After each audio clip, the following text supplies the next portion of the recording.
So, we were going to do GTA for the ball drop, but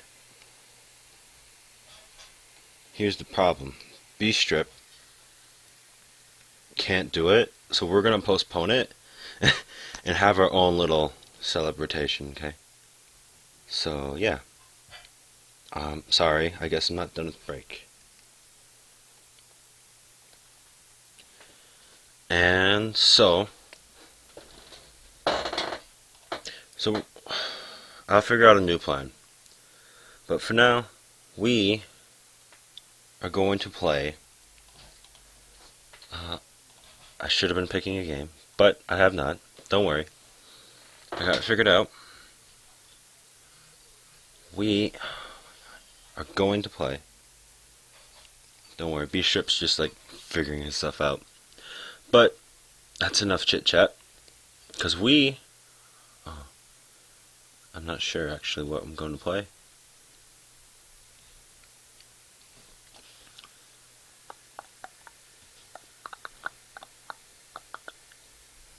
Here we go. We're going to play The Uncle That Works for Nintendo. I'm not sure why. So let's see. The uncle that works for... Aha! Oh.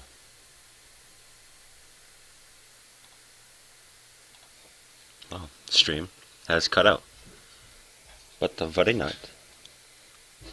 We're still gonna play. Oh my lord. I wonder if I can pop out. Because it's like too big. Wait a minute. Alright, I can just use second monitor. That's good. I like that my second monitor is like big. Lava monsters are attacking the kingdom. There's only one team of Thank you, heroes Ad. to call. Yes, unleash your Nexo powers. Protect the kingdom. See more videos at Protect the kingdom. Ask your parents first. Okay. Let me crop it up a bit. Let me crop it up a bit. Up a bit. Up a bit. Let me crop it up. Don't ask why Luigi's here. Just don't ask. Luigi just is. Okay. Fit the screen. There's a little white line there. I don't like it. I'm so sorry. I'm so picky. But that's okay. Because that white line is now gone. So, the uncle who works for Nintendo is not up to us mobile for content. Trigger warnings. So, this is a horror game. It does not make use of screamers or jump scares, sound effects, or use for tension and atmosphere. I'm sorry, sound effects are used. Some playthroughs, let me get chat, because I completely forgot everything about it. So sorry, lo siento. Some playthroughs may encounter plot points concerning a possible suicide. Thematically, many aspects of this game may recall the emotional abuse experienced by children at the hands of adults, and very often other children. This is a dark game. Uncle who works for Nintendo. You are 11 years old. What is your best friend's name? Her name will be Sarah. Your best friend Sarah has invited you to a sleepover at her house this weekend. Thank you, Sarah. You've been friends since first grade, so asking your mom is basically only formality. You've never confirmed this, but you suspect the babysitter may charge extra when there are two kids. You sometimes feel like staying somewhere else is the only way you can help out. Alright, same text again. Only formality. I broke the game. On Friday night, you're home for only a few hours, long enough to pack, get in a fight with your younger sister, pack some more, and watch some television. At 6 sharp, you're standing on the sidewalk outside Sarah's house, while your mom idles in her car nearby. She leans out the window to you. You behave yourself, okay? She says, as always. I'll be at work, but if anything happens, you call me. Okay, Mom. Whatever you say. I'll pick you up tomorrow at 3, she says, again, as per usual. But then she pauses. looking up at the sky, which has been overcast throughout the day. "If you play outside," she adds, "be careful. It's probably going to rain." "Bye, Mom. Just leave. Don't worry, we're not going to play outside. It's midnight. Look at those clouds." After you part, your mom drives down the street, disappearing around the corner. You turn back to Sarah's house. The lights inside are glowing warmly. You can see Sarah waving at you from her window on the second floor. Just imagine like a little person just like waving back and forth right here. Let's head inside.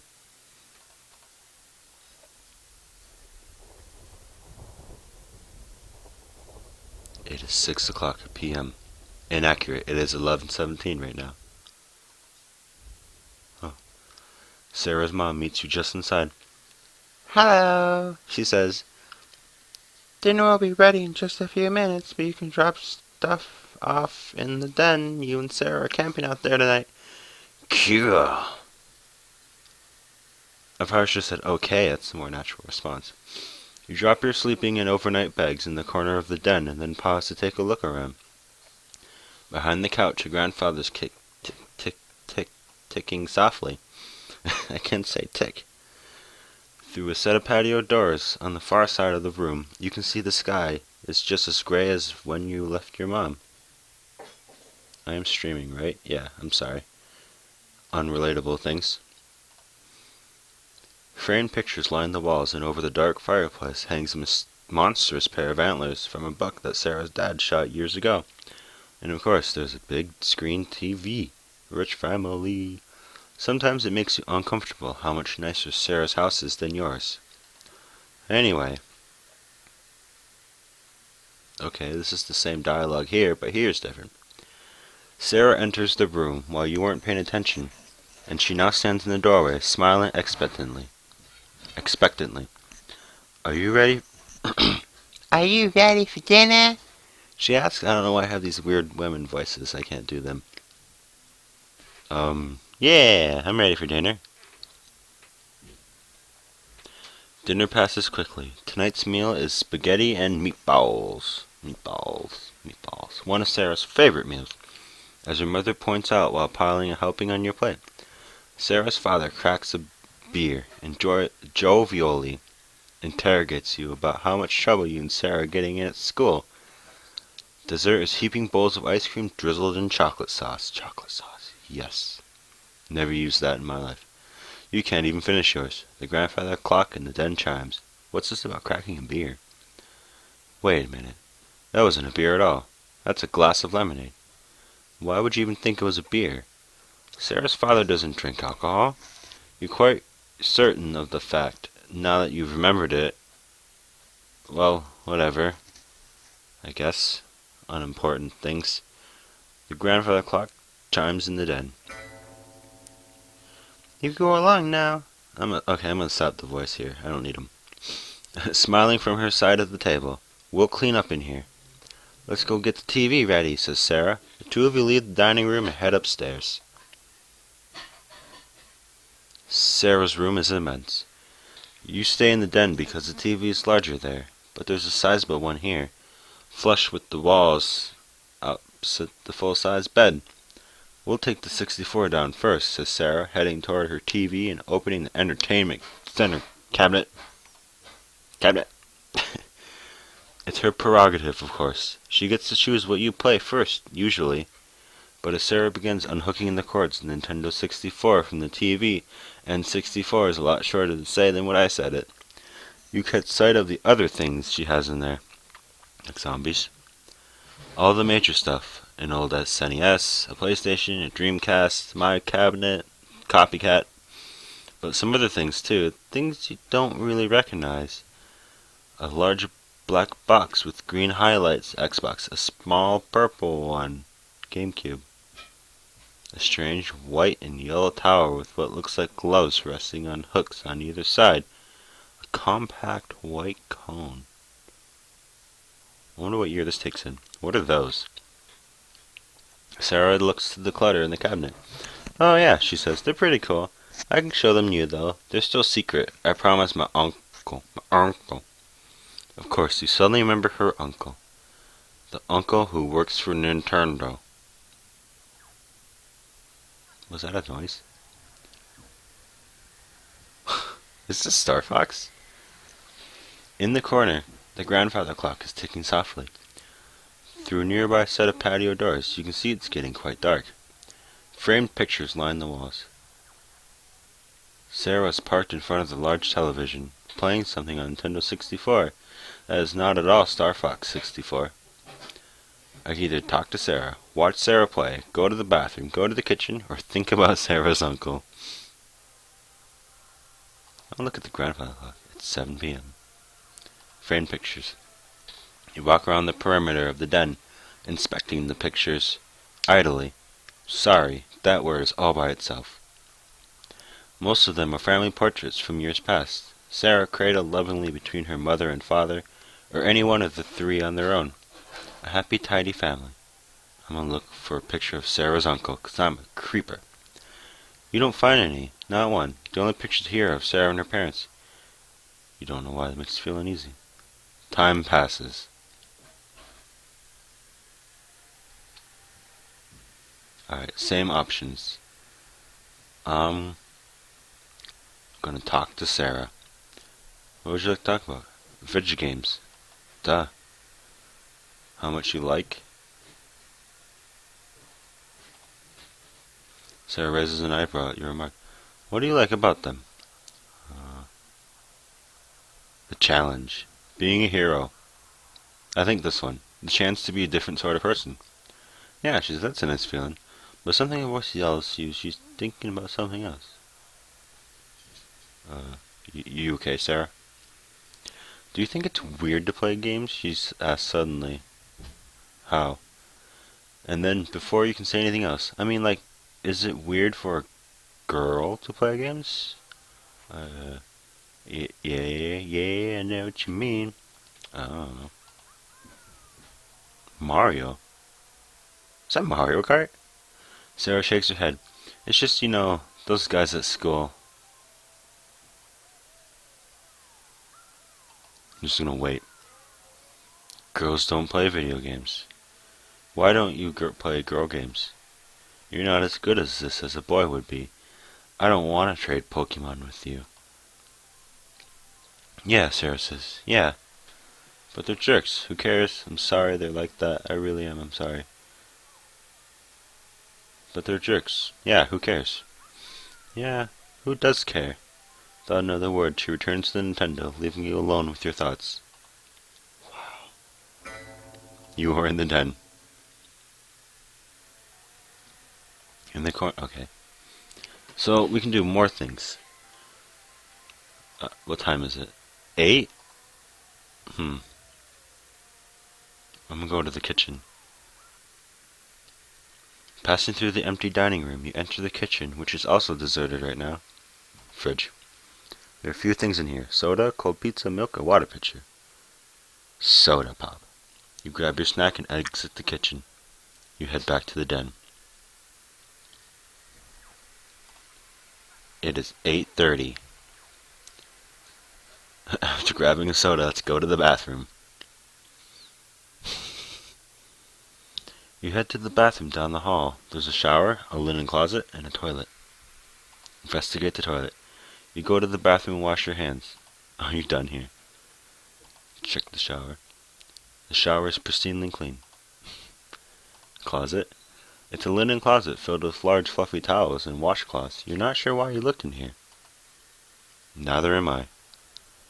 Head back to the den. The clock chimes. You are in the den. Does that mean it's 9 o'clock? Five Nights at Freddy's. Here we go, new dialogue. Sarah's mother bustles into the room, holding a large ceramic bowl filled with popcorn under her arm. How are you kids doing? She asks. Good, says Sarah, her eyes not moving from the television. You can pause the game. I hope you're having fun, says Sarah's mom. Here's some popcorn. Extra butter. She places it on the floor by Sarah. Almost immediately, Sarah is shoveling popcorn into her mouth. I would hate that. I like popcorn on my hands. Or rather, butter. Butter. Meanwhile, her mother smiles first at her, and then back at you. There's sodas in the kitchen if you get thirsty, she says, and some pizza from the other night if you get hungry. Thank you. She looks at Sarah. Your father's gone to bed. I'll be there soon myself. I want you to keep it quiet, alright? Yes, Mom, whatever you say, Sarah says tiredly. Oh, before I forget, she adds, your uncle called. He suddenly has some business here in town tomorrow, but he's driving in early. He'll be here around midnight. For the first time, Sarah stops playing her game, stops eating popcorn, and turns to look at her mother. Okay, she says. I want you two to welcome him in. He'll be very tired and very hungry, so offer him something to eat before he goes to bed. Okay, Mum. Good night, kids. And with that, she's gone. And we get this dialogue again. However, this one's new. Sarah is parked in front of the large TV, playing something on the Nintendo 64. There is a bowl of popcorn on the floor. What time is it? It's 9 o'clock. Let's ask about Uncle's visit. Your uncle stays with you when he visits? That's actually not weird. Yeah, says Sarah nonchalantly. He's pretty far away, and so he just drops by. Isn't that a little weird? I mean, kinda, but no. She gives you a look you don't like very much. How would you know? She says. You don't even have an uncle. Oh, yeah, I guess so. You drop the conversation in silence.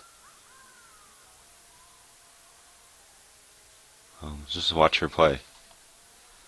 You're feeling anxious, and you apparently are showing it. Sarah looks at you and bites her lip. Watch this, she says. On the screen, the game's main character is in a car on a crowded street in what looks like a virtual New York City. Sarah revs up and begins mowing down pedestrians, giggling. Nah, sounds like me in GTA. You don't think this is very funny, but to Sarah it's hilarious. After a while, she stops the car and waits. An ambulance appears, and once the paramedics egg, she beats him to death with a baseball bat. Peanut butter jelly. Okay. Isn't this great? She asks. This goes on for a while. Okay. It's actually kind of creepy. But not really, because, I mean, I do the same thing. I'm not creepy. Joking myself. It's 10 o'clock. 2 hours till, Uncle comes. Ocarina of Time? It is! So, what do we do now? I want to ask about Uncle's visit again. So, why is your uncle coming? Oh, business. But I thought he worked for Nintendo. Yeah, what sort of business? Stuff for Nintendo, says Sarah. Does Nintendo have a lot of business? What is it? Yeah, does it have a lot of business here? Why else would my uncle be coming? Sarah says, as if you asked the dumbest question in the world. Well, it's cool. I'll finally get to meet him. Yeah, agrees Sarah. I think you'll like him. What sort of work does he... Yeah, is he like a developer? Does he, like, do nothing? Sarah pauses the game and turns towards you, visibly agitated. How should I know? I don't work for them. Right now she is not quite yelling, but you think if you keep pressing the subject, she might... Sorry, I was just curious, bro. You dropped the conversation in silence. It is 10:30. It's still 10? It's still 10. Okay, it's still 10. It's fine. I'm just gonna think about her uncle. It began with Mew. You didn't believe her at first, when Sarah came to school one day and told you she'd finally caught Mew. Prove it, you says. She pulled out her Game Boy and showed you. There it was, Mew, the 151st Pokemon, available only to players at promotional events, somehow unlocked on Sarah's game. It's really strong, she says. It KOs every enemy in one hit. Sarah demonstrated this claim at recess when you and some other friends linked Game Boys to do battle. You were the first one down. No one else got in a single hit on Sarah's Mew. You asked Sarah how managed it, Sarah. Got it. No one else. In a few days, everyone had quit playing Pokemon at recess. The allure had faded. Because Sarah kept beating everyone. Oh, my uncle got a job in Nintendo, said Sarah. You were walking home together, past one of the construction crews. Sarah still lived next door to you at the time. Construction crews? What happened? There had been a storm not too long ago. Trees were down all over town. Buildings had collapsed. You were standing at an intersection with Sarah Words as a truck rumbled by, loaded up with ragged tree trunks. What a bad storm. Okay, at the time. Wait, this couldn't have been too long ago. When did Sarah move? There was something nice about being neighbors. Oh, this kid is forgetful, I see. He also got me this new Game Boy, said Sarah, pulling it out of her pocket. You hadn't noticed it earlier, but yes, Sarah now had a sleek new Game Boy Color. Until today she had one of the old ones, a big gray brick like yours. I had a brick. This one's a special edition, said Sarah. Isn't it cool? I agreed. You snap out of your reflections. Wow, I didn't really think about the uncle too much. It's 10:30. Remember your own Mew. Okay. You got your own Mew, eventually. Another friend had a Game Shark, which you borrowed one day. You spent that entire night unlocking every Pokemon you couldn't obtain in your copy of the game, or hadn't yet traded for, including Mew. It didn't one-hit KO most enemies. It was incredibly weak, and you shamefully cheated the game further to make it strong enough. It even looked different from Sarah's. You asked her why. Why did it look different? Mew was small, even cute, standing there with its round, cheerful eyes. But when Sarah's had wiped out everyone at school, her head looked completely different. Compact, snarling, fierce. It's a special Mew. Why is it special? What? She said. That had been here. In the den. Oh, that thing? Whoa, I got confused. It had been a while since anyone talked about Pokemon. Well, my uncle got me a special edition Mew first of all, she said, smirking a little, but not looking away from the PlayStation game she was playing.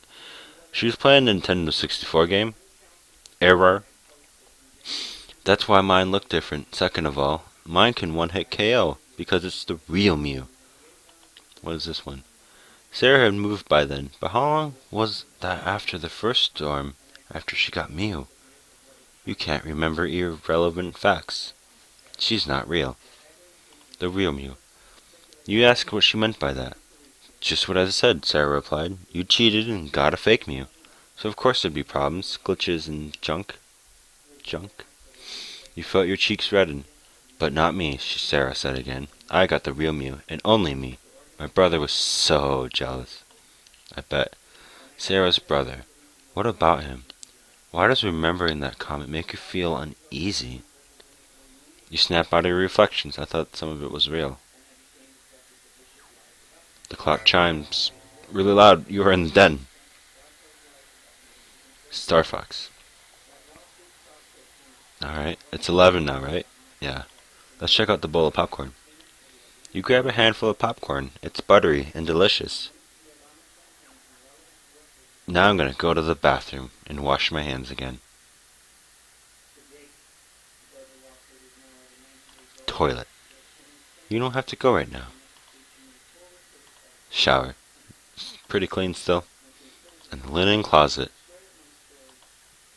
I was just gonna wash my hands, after popcorn. So, I'm gonna go to the kitchen again and get some pizza. Cold pizza. You head back to the den. The clock chimes. You are in the den. Grandfather clock chimes the hour as Sarah suddenly looks up from the 64. Not PlayStation. It's time, she says. Is your uncle here? Oh. Someone knocks at the front door. That's him, says Sarah, standing up. I should go let him in. As she leaves the den, you realize you could follow. Dude, shh.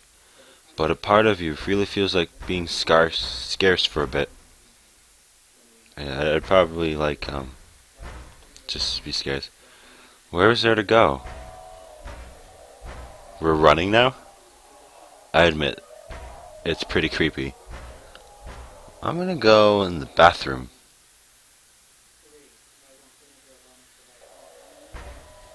You run down the hall to the bathroom and lock the door behind you.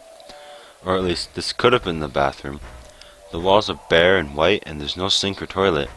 But there are some odd featureless white boxes that could stand in for a shower or a linen closet. The shower's pretty clean. Closet. You crawl into the plain white box that is about the size of a linen closet, and close it behind you. From the front of the house, you can hear the front door slam open. After that, you don't hear anything except bad expression, child.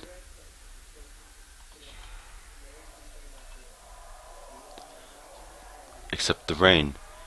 No, not just the rain, but that voice in the back of your head, like something you can't even begin to describe. I'm coming for you, Dad. Okay.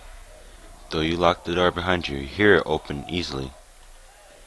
Something walks in. Hold my breath. You're not sure how you know something is out there, because you don't exactly child, hear it moving, but you know it's there, and you know it stopped. Child. That was bad. Right outside your hiding spot. It opens the door, even though you immediately realize it doesn't have any hands. I'm sorry, Jack. You can't go inside and the child never were Jack charges documents have went with you, in the dark. She will pay forever in the dark. You're the child. Blah blah blah blah blah blah blah blah blah blah. Great game. The uncle who works for Nintendo. A toy game. So I got the run ending. Yeah, it's definitely weird here. Decided you don't feel like sending that. Call your mom. Ask me to take it home. Be sure you have enough time. Oh. Wait a minute. Oh, those are hints. So what are the inspirations? Lights out, please. Okay.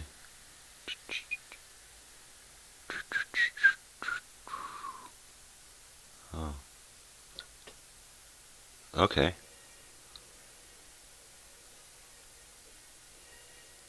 Well. That was the uncle who works for Nintendo. Just kind